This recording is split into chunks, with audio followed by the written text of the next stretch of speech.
మరిపాడు మండల కేంద్రంలో భూ సమస్యల పరిష్కారం కోసం ఆంధ్రప్రదేశ్ కుమ్మర యువసేన ఆధ్వర్యంలో చలో మరిపాడు కార్యక్రమం నిర్వహించారు.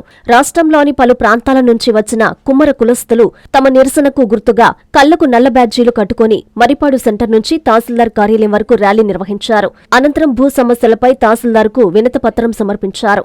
బ్రాహ్మణపల్లి గ్రామానికి చెందిన రఘుబాబు భూ వివాదంలో న్యాయం చేయాలని కోరుతూ సంఘం నాయకులు, సభ్యులు బాధితుడికి మద్దతు తెలిపారు. కుమ్మర కులస్తులకు చెందిన భూములను కొందరు ఆక్రమించారని ఆరోపిస్తూ ఈ విషయంపై పలుమార్లు రెవెన్యూ అధికారులకు ఫిర్యాదు చేసినప్పటికీ తగిన చర్యలు తీసుకోలేదని ఆవేదన వ్యక్తం చేశారు. భూ వివాదంపై సమగ్ర విచారణ చేపట్టి బాధితులకు న్యాయం చేయాలని, ఆక్రమణలకు పాల్పడిన వారిపై చట్టపరమైన చర్యలు తీసుకోవాలని వారు డిమాండ్ చేశారు. ఈ సందర్భంగా రాష్ట్ర కుమ్మరి సంఘ అధ్యక్షుడు సుమన్ ప్రజాపతి మాట్లాడుతూ బ్రాహ్మణపల్లి భూ వివాదాన్ని అధికారులు నిష్పక్షపాతంగా విచారించి బాధితులకు న్యాయం చేయాలని కోరారు. సమస్య పరిష్కారం కాకపోతే ఉద్యమాన్ని మరింత ఉధృతం చేస్తామని హెచ్చరించారు.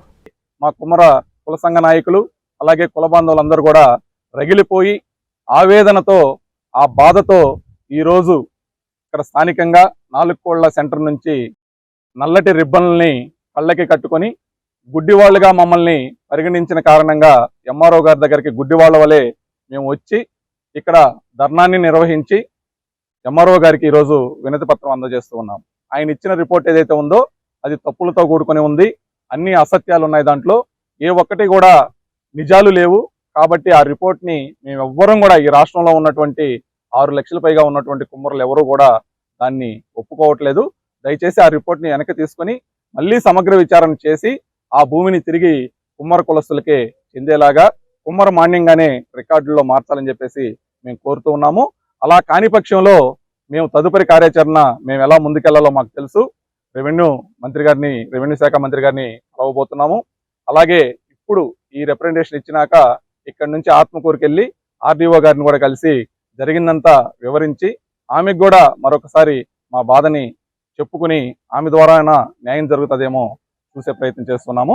ఇక్కడ కూడా జరగకపోతే ఇది రాష్ట్ర వ్యాప్త ఉద్యమంగా, మా సోదరులు చెప్పినట్టు రాష్ట్ర వ్యాప్త ఉద్యమంగా మార్చి వేలాది మంది కుమ్మరులని ఒక చోటుకి చేర్చి ప్రభుత్వం దృష్టికి తీసుకుని వెళ్ళి ప్రభుత్వం ద్వారా కూడా మా భూమిని తెచ్చుకునే ప్రయత్నం మేము చేస్తామని చెప్పేసి కూడా తెలియజేస్తున్నాము. ఎంఆర్ఓ గారికి చెప్తున్నాము, దయచేసి మీరు ఏదో ప్రలోభాలకి లొంగిపోయి ఆశపడి మీరు ఇలాంటి నివేదిక ఇచ్చుంటారని చెప్పేసి కూడా మేమందరం భావిస్తున్నాము. దాన్ని సరిచేసుకునే మార్గాలు చాలా ఉంటాయి. దయచేసి మీరు ఆ తప్పుడు నివేదికని సవరించుకోవాల్సిందిగా కూడా కోరుకుంటూ దాన్ని బేషరతుగా వెనక్కి తీసుకోవాల్సిందిగా కూడా మేము కోరుతున్నాం. కాంచీపురం పెరుమాళ్ సిల్క్స్ మీ పెళ్లికి మా శుభ కానుక. పెళ్లి పవిత్రమైన శుభ సందర్భం. ఆ రోజున ప్రతి అంగి, ప్రతి చీర మీ కలల మాదిరిగానే ప్రత్యేకంగా చూడాలి. కంచి పట్టు చీరలు ఒక్కో నూలు పోగుతో అద్భుతమైన సంప్రదాయాన్ని, రాజసాన్ని నేసిన నెమలి రెక్కల వంటి అందమైన చీరలు. ఖచ్చితమైన కంచి శైలి కోసం కంచి వెళ్లాల్సిన పని లేదు. మీరు కోరుకునే అసలైన అపురూపమైన కంచి చీరలు ఇప్పుడు కాంచీపురం పెరుమాళ్ సిల్క్స్ లో 1+1 మగ్గం ఫోల్డ్ పట్టు శారీస్ 900, 1+1 సాఫ్ట్ సిల్క్ పట్టు శారీస్ 2500, 1+1 సాముద్రిక పట్టు శారీస్ 3500, 3 కంచి పట్టు శారీస్ 4500, 3 సిల్వర్ జరీ పట్టు శారీస్ 5000, 1+1 డిజైనర్ మగ్గం బ్లౌజ్ వర్క్ పట్టు saris 6000, party wear dresses, crop tops, 3 pieces dresses మరియు డ్రెస్ మెటీరియల్ పై అప్ టు 30% వరకు స్పెషల్ డిస్కౌంట్. మీ జీవితంలో జరిగే మధురమైన పెళ్లికి అసలైన కంచి సంప్రదాయం మీ సొంతం చేసుకోండి. Kanchipuram Perumal silks, women men kids, Annamayya circle, Nellore. Finally, Lord, please subscribe to N3 TV.